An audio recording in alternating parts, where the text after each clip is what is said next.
মানুষ যে আজ আর নেই কো মানুষ, দুনিয়াটা শুধু স্বার্থে। পরাজ ভাই বোন সংসার পরিজন সবাই নিজের নিজে। হ্যালো বন্ধুরা, কেমন আছো সবাই? আশা করছি তোমরা সবাই ভালো আছো আর আমিও ভালো আছি। বুকের ভেতরটা না আজকে বহুবার মোচড় দিয়ে উঠেছে। খুব কম হয়, আবার বলবো না একেবারেই হয় না, আমার তো ভীষণ হয়। এই বুকের ভেতর মোচড় দিয়ে ওঠে, ভীষণ পরিমাণে হয়। আজকে সেরকমই একটা ভিডিও চোখে পড়লো, আর সেই ভিডিওর জন্য আজকে এই যে গানটা করলাম সব থেকে বেশি অ্যাপ্রোপ্রিয়েট আজকের ভিডিওটার জন্য। কার কথা বলছি? বৌরানী আর হিল্লোলের কথা বলছি। আজকে তারা আইভিএফ নিয়ে একটা সিদ্ধান্ত নিতে চলেছে। তো আমার টাইটেলটা ঠিক মানে ভিডিওর মধ্যে যা ছিল, কথাবার্তা যা ছিল, তার সাথে টাইটেলটা আমার জুৎসই মনে হয়নি। কারণ ওরা কোনো সিদ্ধান্ত নেয়নি, ওরা কিছু কথা বলেছে, আইভিএফ নিয়ে কিছু কথা বলেছে, কঠিন সিদ্ধান্ত ওরা নেয়নি। ঠিক আছে, তো যাই হোক, ভেতরে যেই কথাগুলো ছিল সেই কথাগুলো তোমরাও শুনেছো, আমিও শুনেছি। যে এই যে আইভিএফ করতে যাবে কলকাতায়, 2 BHK একটা রুম ভাড়া নিয়েছে, মাসিক 8,500 টাকা ভাড়া দিয়ে। যার যতই বেশি ইনকাম থাকুক না কেন, কারণ নিজের বাড়ি ঘর ছেড়ে ট্রিটমেন্ট পারপাস বা অন্য কোনো কিছু পারপাস যদি 1 বছরের মানে অনির্দিষ্টকাল, এটা অনির্দিষ্টকালের জন্যই কিন্তু ওরা যাচ্ছে, টাকা খরচ করে যদি থাকতে হয়, তারপরে সেই জায়গা, থাকার জায়গা নিয়ে, ট্রিটমেন্ট নিয়ে তার উল্টো পাল্টা যদি কথা নিজের মানুষেরা বলে না, তখন সেই মানে কি বলবো, সেই সিচুয়েশনটা যার সাথে হয় সে বুঝতে পারে। ধরো আমি একটা কোনো কাজ করছি, সেই কাজে বাধা দেওয়ার জন্য যদি নিজের লোকেরাই তৎপর হয়ে ওঠে না, সেটাতে কতখানি বেদনাদায়ক। তোমাকে যদি অপমান করে সেটা যে কতখানি বেদনাদায়ক, সেটা কিন্তু যার সাথে হয় সেই বুঝতে পারে। তো আজকে বউ আর হিল্লোল অনেক কথা বলেছে, হিল্লোল খুব রেগে গেছে। হিল্লোল কখনো এইভাবে কথা বলে না। বউ তো কথাই বলতে পারছিল না, স্ক্রিনের মধ্যে তাকিয়ে আছি, একটা স্ক্রিন, কিন্তু তার সত্ত্বেও কখনো এদিকে তাকাচ্ছি, কখনো এইদিকে, মানে কে কখন কথা বলছে সেই অনুযায়ী দেখছি। আর হাসছিলাম, প্রথম দিকে হাসছিলাম যে হিল্লোল বাবাজি রেগে গেছে। শান্ত ছেলে, সামনে থেকে দেখেছি, খুব ওয়েল বিহেভ করে, ভীষণ পরিমাণে ভদ্র ছেলে, জেন্টালম্যান যাকে বলে সেই রকম একটা ছেলে হিল্লোল। আমি বারবার বলেছি, যেদিন থেকে দেখা হয়েছে সেদিন থেকে এই কথাটা বলেছি। বৌরানীকে একটাই কথা বলবো, প্রচণ্ড বুদ্ধিমতী। সংসার চালাতে গেলে বউদের এরকম বুদ্ধি থাকা ভীষণ পরিমাণে দরকার। আমি সব সময় বলি, কাউকে কোনো তেল মারি না। আমি যদি তেল মারতাম তাহলে আমার বাড়িতে এত নোটিশ আসতো না, আমি সত্যি কথা বলি। আর সেই মানুষটা মানে এই হিল্লোল, সেই মানুষটা এতটা ক্ষেপে গেছে যে কিনা এমন অনেক কথা বলে ফেলেছে যেগুলো কিনা না বললেও হতো। যাই হোক, তাহলে ফারাক থাকে না। হ্যাঁ, ওই হিল্লোল আর তার ভাইয়ের সঙ্গে কোনো ফারাক থাকে না। তারপরেও একটা মানুষের তো সহ্যের সীমা থাকে, সেটা পার হয়ে গেছে অনেক দিন আগে। সেই কারণে হিল্লোল আজকে নিজেকে কন্ট্রোল করতে না পেরে বলে ফেলেছে। তো এই যে এত কথা যে কে কোন টাকা শোধ করেছে না করেছে, এই কথাগুলো অনেক আগে থেকেই আমরা জানতাম। যে ওই যে হিল্লোলের ভাই যে মেসে ভাড়া থাকার জন্য সেই ভাড়া দিতে পারেনি, আর সেই কারণেই ওই হিল্লোলের মা হচ্ছে ঋণ নিয়ে সেই মেসের ভাড়া মিটিয়ে দিয়েছিল। সেই ঋণটাই ওই চুমকি পাগলি শোধ করেছে, সেটা নিয়ে বারবার একই কথা বলে। এই কথাটা কিন্তু আমরা বহুদিন আগেই জেনেছি। তারপরেও ওই পাগলির দল, পাগলি আর পাগলির স্বামী বলতেই থাকে। তবে হ্যাঁ, এটা কিন্তু বলতেই হবে যে পাগলির স্বামী পাগলিকে ভীষণ ভালোবাসে, এতটাই ভালোবাসে যে তার মানে পাগলামোকেও আশকারা দেয়। আর তার পাগলামো সহ্য করতে করতে ওই হিল্লোলের ভাইও কিন্তু মানে চুমকির স্বামীও কিন্তু অর্ধেক পাগলে পরিণত হয়েছে। কথাবার্তা শুনলে, কথা বলার অঙ্গিভঙ্গি দেখলে না বোঝা যায়। অত শিক্ষিত হয়ে স্কলারশিপ নিয়ে একটা সরকারি চাকরি করে যা ভাষা, তার থেকে হিল্লোল অনেক ভদ্র, অনেক জেন্টালম্যান। ঠিক আছে, তো এই তো গেল ওদের ঝগড়া ঝাঁটির কথা। বৌরানীর একটাই ভুল হয়েছে, সেই দিন যে আসলো, ও কে কার জন্য ঘর ছেড়েছে ওই সংসারের অশান্তির কথা না বলে ইল্লিগাল যেই অ্যালিগেশনটা দিয়েছে, মানে যেই অ্যালিগেশনটা দিয়েছে যে বৌরানী ইল্লিগালভাবে থাকছে, এই বিষয়টা নিয়ে ওকে প্রশ্ন করা উচিত ছিল। ঠিক আছে, সব কিছু মনের ভিতরে রাগ তুমি পোষণ করে রাখো, রাগ মানে কি বলবো, প্রকাশ করে উল্টোপাল্টা বলার থেকে ভেতরে চেপে রাখা অনেক ভালো। কিন্তু কিছু কিছু অ্যালিগেশন যেটা কিনা খুব ক্ষতিকারক, সেইটা নিয়ে ভদ্রভাবেই তুমি মুখ খুলতে পারতে ক্যামেরার সামনে। ক্যামেরা যখন ধরে রেখেছিলে তখন তুমি জিজ্ঞাসা করতে পারতে যে তুমি যে আমাকে বলেছো যে আমি তারের তলা দিয়ে পালিয়ে এসেছি, হ্যাঁ, ইল্লিগালভাবে এসেছি এবং ইল্লিগালভাবে বসবাস করছি, তুমি কি হিসাবে বললে প্রমাণ দেখাও। এই প্রশ্নটা তোমার করা উচিত ছিল। তুমি যদি সত্যি লিগালভাবে এখানে থেকে থাকো তাহলে কেন ওই প্রশ্নটা করলে না? চার ওখানে চিত হয়ে পড়তো তোমার ওই যা, আর সবাই তাহলে বুঝতে পারতো যে তুমি সঠিক। আগ বাড়িয়ে ঝগড়া করলেই সে কখনো সঠিক প্রমাণিত হয় না। এই যে চুমকি বাড়িতে এসে মানুষের তাড়নায় পড়ে যে টাকাটা, শাশুড়ির টাকাটা ফেরত দিয়ে গেল, তার মানে সে সৎ না? কখনো না। আর তুমি চুপচাপ থাকলে, তাদেরকে ঘরে এনে বসতে দিলে, তার মানে তোমরা ভয় পেয়ে গেছো, সেটাও মোটেও না। কিন্তু কিছু কিছু কথা বলতে হয়, তৎক্ষণাৎ বলতে হয়। যেহেতু তোমার সামনে ছিল তাই তুমি তখনই জিজ্ঞাসা করতে পারতে। তোমার এই বিষয়টা শুধু ভুল হয়েছে। যে তুমি বললে না যে অনেকে বলে চালাক, মিচকা শয়তান, আমি জানি না কে তোমাকে মিচকা শয়তান বলে, আমি বলবো না মিচকা শয়তান, আমি সবসময় বলি বুদ্ধিমতী। যথেষ্ট শান্ত মস্তিষ্কে তুমি সংসার করছো, এটা সবাই পারে না, আমি তো পারিই না। আর এই স্বভাবটা থাকা জরুরি, প্রত্যেকটা মানুষের মধ্যে থাকা জরুরি। মেয়ে অবস্থাতেও থাকা জরুরি, মানুষ অবস্থাতেই থাকা জরুরি, শুধু মেয়ে ছেলে বলে কথা না। আজকে বৌরানীকে দেখলাম, কষ্ট পেয়েছে মেয়েটা, কাঁদতে গিয়েও কাঁদতে পারেনি। এই যে কথায় কথায় বলে না, এই যে কিছু নোংরাদের স্ট্রিম লাইট যে অ্যারেঞ্জ করা হয়, সেখানে বলে না, আমাকে উদ্দেশ্য করে বলা হয় না যে ওর তো এখনো সন্তান হয়নি, তাই ওকে বললে কিচ্ছু যায় আসে না, কিন্তু আমাদের তো সন্তান হয়েছে, আমাদেরকে বললে সেটা যায় আসে এবং সেটা ক্রাইম। আজকে বৌরানী সেম কথাটাই বলল যে যাদের সন্তান হয় না তাদেরকে নিয়ে বললে তাদের যে কতখানি কষ্ট হয় সেটা একমাত্র তারাই বোঝে। হিল্লোলকে স্যালিউট, বউকে কাঁদতে দেয়নি, গলা ভার হয়েছে, কেঁদে ফেলছে, বউ কেঁদে ফেলছে, হিল্লোল কাঁদতে দেয়নি। মারাত্মক, মানে কি বলবো, আদর্শ স্বামীর ভূমিকা পালন করছে। আমারই খারাপ লাগছে, কেন বলো তো, আমি এই জিনিসগুলো ফেস করে আসছি, এই জন্যই তোর হয় না, হবেও না, এত পাপ করেছিস তার জন্য হচ্ছে না, ঠিক আছে, আসবে মরবে, আসলে পরে বের হলে পরে পা দিয়ে থেতলে দেবো, ফেলোপিয়ান টিউব ছিঁড়ে নিয়ে আসবো, এইগুলো কোনো ক্রাইম না।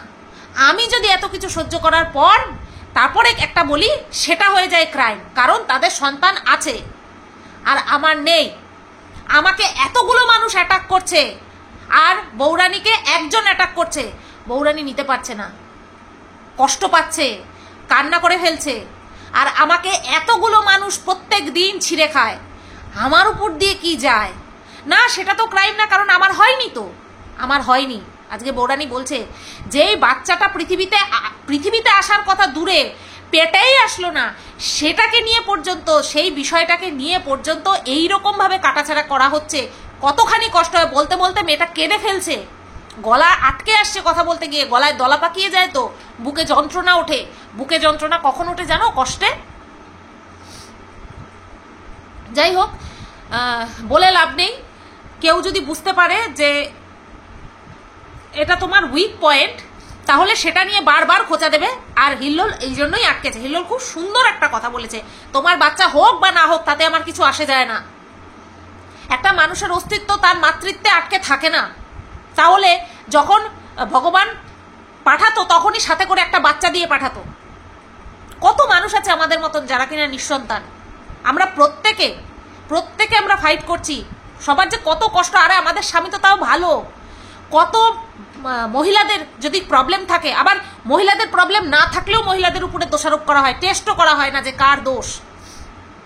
মহিলাদের স্বামীরা ছেড়ে দেয়, আরেকটা বিয়ে করে নিয়ে আসে, সেখানে তো আমাদের স্বামী, আমার স্বামী, এই বউয়ের স্বামী, আমরা ভালো পেয়েছি বলে 100 বার ভালো পেয়েছি, আর এটা আমাদের হক। কিন্তু সেই অধিকারটা তো সবাই রক্ষা করতে পারে না। তো আমরা ব্লেসড, এই দিক থেকে ব্লেসড, ভগবানের আশীর্বাদে পুষ্ট যে এইরকম স্বামী পেয়েছি, যে বাচ্চা হোক বা না হোক আমাদেরকে ভালোবাসে। এটাই হচ্ছে কিছু মানুষের জ্বালা। তো যাই হোক, বৌরানীকে একটাই কথা বলবো, কষ্ট হয়, আমি বলবো না কষ্ট পেও না, কষ্ট হয়, কেঁদে ঝেড়ে ফেলে দাও, আটকে রাখবে না।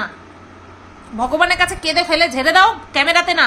আমি এরকম করি, আমার কষ্ট হয় না। প্রত্যেকটা মুহূর্তে যখন আমাকে বলে আমার কষ্ট হয় না, ওই দেখি ভগবানের দিকে ফ্যাল ফ্যাল করে তাকিয়ে থাকি, আর কিচ্ছু করার ক্ষমতা নেই তো আমার। কি জোর জবরদস্তি করে আনার জিনিস? টেনে হিচড়ে নিয়ে আসলাম, দোকান থেকে যত দাম লাগে কিনে নিয়ে আসলাম, তা তো না তো। এ তো ভগবান যদি দেয় তাহলে হবে, না হলে হবে না। তো কষ্ট পেয়ে কোনো লাভ নেই। কেউ বলতেও পারবে না গো যে আমি ফেক সিম্প্যাথি দেখাচ্ছি। এই ক্ষেত্রে কেউ বলতে পারবে না যে আমি বৌরানীর প্রতি ফেক সিম্প্যাথি দেখাচ্ছি। আচ্ছা, এইবার আসি ওদের ডিসিশনের কথায়। আমি জানি না আমার ডিসিশন ওরা নেবে কিনা, মানে বৌরানী আর হিল্লোল নেবে কিনা আমি জানি না। তবে বাই হার্ট আমি এই সাজেশন দিচ্ছি, পরিস্থিতিকে মাথায় রেখে আমি সাজেশন দিচ্ছি, কারণ আমিও এই পথের একই পথের যাত্রী। না আইভিএফ এর না, নিঃসন্তানতার ইনফার্টিলিটির ক্ষেত্রে আমিও এই একই পথের যাত্রী। সেই কারণে আমি যদি সাজেশন দিই তাহলে অবশ্যই সেটা সঠিক দেব। আর যদি আমি নাও হতাম তাহলেও আমি এমন সাজেশন দিতাম যেটা কিনা কাজে লাগবে, যেটা কিনা প্রয়োজন, জরুরি। সেটা হচ্ছে বৌরানী বলছে যে আমি শাশুড়িকে নিয়ে যাচ্ছি, ওর যা বলছে যে কাজ করানোর জন্য নিয়ে যাচ্ছে। তোমার এখন যা পরিস্থিতি আমি দেখছি, তোমার যাকে ইগনোর করার অবস্থা নেই। তুমি পারছো না তোমার যাকে, তোমার দেওরকে অস্বীকার করতে। সবচেয়ে আমি ভালো বলবো শাশুড়িকে এখানটায় রেখে যাও। কারণ কারণ এই ট্রিটমেন্টটা, এরকম একটা ট্রিটমেন্ট আমি করিনি, কিন্তু আমি বহু শুনেছি, আর শোনার পরে আমি সেখান থেকে পিছিয়ে এসেছি। ঠিক আছে, তো আমি এই বিষয়টা সম্পর্কে অনেক জেনেছি, চোখের সামনে দেখেছি। তো সেখান থেকে আমি আজকে খুব খুশি এই কারণেই বলবো যে মতের মিলটা হয়েছে। কারণ আমি যখন বলেছি না যে নর্মাল প্রেগনেন্সির সাথে আইভিএফ প্রেগনেন্সির আকাশ পাতাল তফাৎ থাকে, কতটা মানে শৌখিনভাবে থাকতে হয়, কতটা মেনটেন করে থাকতে হয়, সেই সম্পর্কে আজকে হিল্লোল একটা কথা বলেছে যে প্রচণ্ড পরিমাণে তদারকিতে, নজরদারিতে রাখতে হয়, একটা পেন পর্যন্ত তোলা যায় না। এক্স্যাক্টলি আমার বাপের বাড়ির পাশে একজনের হয়েছে, তার ফার্স্ট অ্যাটেম্পটেই হয়েছে, একটা ছেলে সন্তান, পুত্র সন্তান হয়েছে। এটাও বলে রাখলাম, যা যা শুনেছি সেটাই বলে রাখলাম, বর্ণা সন্তান তো সন্তানই। তো তাকে আপ টু ডেলিভারি পর্যন্ত সে বেড রেস্টে ছিল, আপ টু ডেলিভারি পর্যন্ত সে বেড রেস্টে ছিল। তাহলে আর মানসিক টেনশনে না থাকার কথা তো নর্মাল প্রেগনেন্সিতেও ডাক্তাররা বলেন, তাই তো? নর্মাল প্রেগনেন্সিতেও কিন্তু ডাক্তাররা প্রেগনেন্ট মহিলাদেরকে বলেন হাসি খুশি থাকতে, কোনো রকম কোনো টেনশন লোড না নিতে। আচ্ছা, তারপরে এটা ভ্যারি করে, যার যার মানসিক ক্ষমতা, হার্টের পাওয়ার যেটা বলে, এক একজনের আলাদা রকম হয়। তো এখানে লড়াই করার বিষয়টা যদি দেখি, বৌরানীর শারীরিক যে পাওয়ার আছে, যেটা কিনা ও ক্যান্সারের একটা পেশেন্ট ছিল, সেই ক্যান্সারের সাথে লড়াই করে ক্যান্সারকে পরাজিত করে নিজে এখন একটা সুস্থ জীবনযাপন করছে। তো একটা তো ছিল, একটা প্রবলেম তো ওর লাইফে ছিল, এবং সেটা মেজর প্রবলেম ছিল ওর লাইফে। তো সেখানে করে যদি কোনো নর্মাল মানুষ আইভিএফ করতে যায়, তাকে বেড রেস্টে যদি থাকতে হয়, বৌরানীকে ডবল না 10 গুণ বেশি রেস্ট্রিকশনে থাকতে হবে। এটা আমি আমার পার্সোনাল মতামত দিচ্ছি এবং ওদের ভালো চেয়ে দিচ্ছি।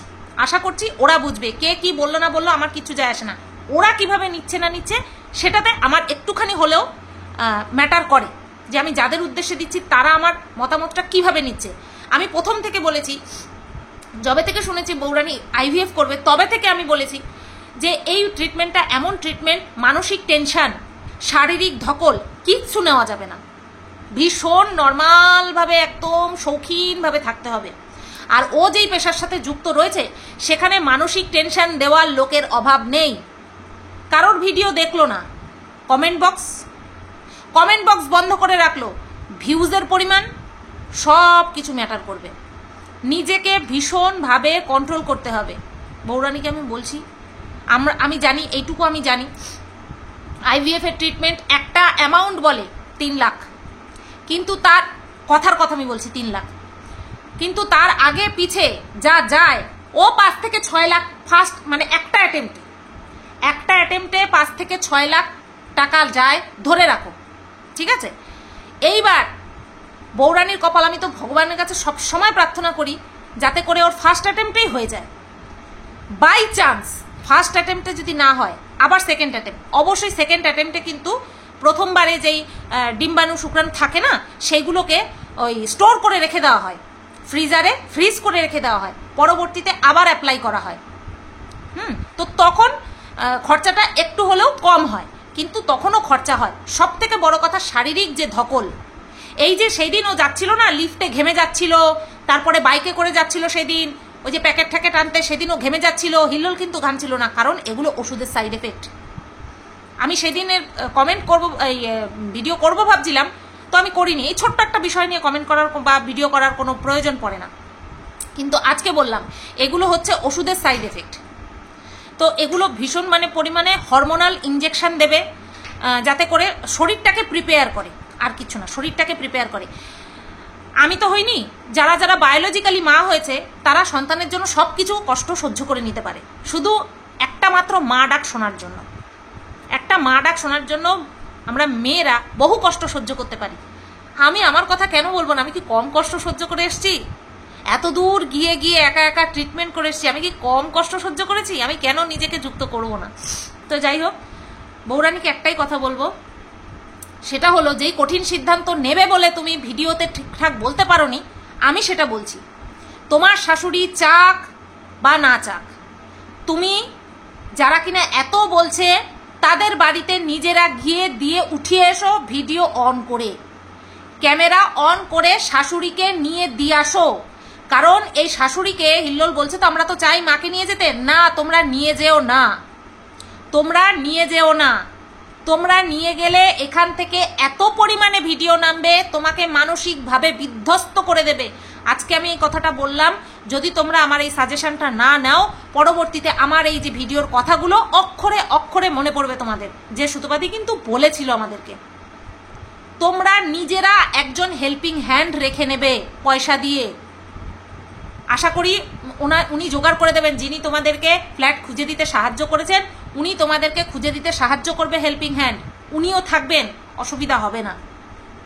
তবে যা নিয়ে টেনশন হতে পারে, লোকে কথা শোনাতে পারে, সেই মানুষটাকে নিয়ে যেও না, রেখে দিয়ে যাও। আর জোর করে উঠিয়ে দিয়ে আসো জায়ের বাড়িতে। যতদিন তোমরা ট্রিটমেন্টের জন্য থাকছো ততদিন রেখে আসো। সন্তান সেখানেও আছে, অবহেলা করবে না ভালোবেসে রাখবে তার দায়িত্ব। খুব বড় মুখ করে তোমাদের বাড়িতে এসে অপমান করে গেছে, তোমাদেরকেও করেছে, তোমার শাশুড়িকেও করেছে। এবার চান্স দাও তাদেরকে, এবং শাশুড়িকেও চান্স দাও, যাতে করে নাতনিকে পাহারা দিতে পারে। আর যা হচ্ছে তোমার ছেলে, ছোট ছেলে আর ছোট ছেলের বউ যেন ঘুরতে যেতে পারে, সেই চান্সটা করে দাও একদম। এই কথা শুনে যদি চলো, তাহলে ট্রিটমেন্টটা একটু হলেও স্মুথ হবে। তোমাদের যে জার্নিটা, যেই একটা বিশাল যুদ্ধে নামতে চলেছ, সেই জার্নিটা একটু হলেও বাধাবিঘ্ন তাতে কম আসবে। তাদের ভিডিও দেখবে না, কমেন্ট বক্সে দরকার হয় রিকোয়েস্ট করবে, আর তুমি কমেন্ট বক্স চেকই করবে না। ভিডিও করা তুমি তো ক্যামেরা ধরে এদিক ওদিক ঘুরতেও পারবে না। ওই যা করার তোমার হাজব্যান্ড করবে, করে দিয়ে সেই এডিট করবে, সেই ছেড়ে দেবে। তুমি ফোন হাতেই নেবে না, হাতেই নেবে না। বৌরানীকে বলছি, তুমি ফোন হাতেই নেবে না। টিভি লাগিয়ে নেবে, টিভি সেট করে নেবে, টিভি দেখবে, সব সময় ভালো জিনিস দেখবে, মাথাতেই রাখবে না কিছু। তোমার শুধু একটাই জিনিস মাথায় রাখতে হবে, যে তুমি এখন একটা বিশাল যুদ্ধে আছো, যেখানটায় তোমাকে শান্ত থাকতে হবে, তাহলেই গিয়ে সব কিছু পসিবল হবে। আর সাথে ভগবানের আশীর্বাদ তো অবশ্যই আছে। ভগবানের আশীর্বাদ যদি মাথায় না থাকতো, না তুমি ক্যান্সার এই যুদ্ধে জয়ী হতে, না হিল্লোলের মতন একটা ভালো ছেলে পেতে, না ডাক্তারের কাছে জানতে পারতে যে হ্যাঁ তুমি মা হতে পারবে, সে থ্রু আইভিএফ হোক না। কত সুস্থ মানুষ আছে যারা কিনা ক্যান্সার হয় না, যারা নর্মাল আর কি, ক্যান্সারের পেশেন্ট নয়, তারাও আইভিএফ এর মাধ্যমে বাচ্চা নিচ্ছে। নতবা কি জায়গায় জায়গায় আইভিএফ এর সেন্টার গজিয়ে উঠতো? তো অনেক পজিটিভ কথাবার্তা বললাম। যদি পারো এটা শুনো, কোনো এদিক ওদিক কোনো ভিডিও করার দরকার নেই। শাশুড়িকে নিয়ে রেখে আসো ছোট ছেলের বাড়িতে, কারণ ছোট ছেলেরও দায়িত্ব আছে মাকে দেখার, আর মায়েরও দায়িত্ব আছে ছোট ছেলেকে দেখার। রেখে এসো, যাও। ভীষণ খারাপ লাগছিল। আর হিল্লোলকে বলবো, এই সময় ভীষণ পরিমাণে নিজেকে মজবুত রাখতে হবে, মাথা গরম করলে চলবে না। আজকে একটা ভিডিও করেছো, আর করার দরকার নেই। ঠিক আছে? তোমার ওই ভাই পুরো গোল্লায় গেছে স্কলারশিপের আর সরকারি চাকরির যে একটা মানে কি বলবো রোয়াব না, সেটা ওর মাথা খারাপ করে দিয়েছে। তো ওকে নিয়ে বেশি মগ্ন হতে হবে না, ছেড়ে দাও, ছেড়ে দাও, ঠিক আছে? এটা আমি একটা দিদি হিসেবে বা একই পথের যাত্রী হিসেবে তোমাদেরকে এই সাজেশনটা দিলাম, নিও, দেখো কাজে লাগবে। চলো বন্ধুরা, তোমরা সবাই ভালো থেকো, সুস্থ থেকো, গুড নাইট।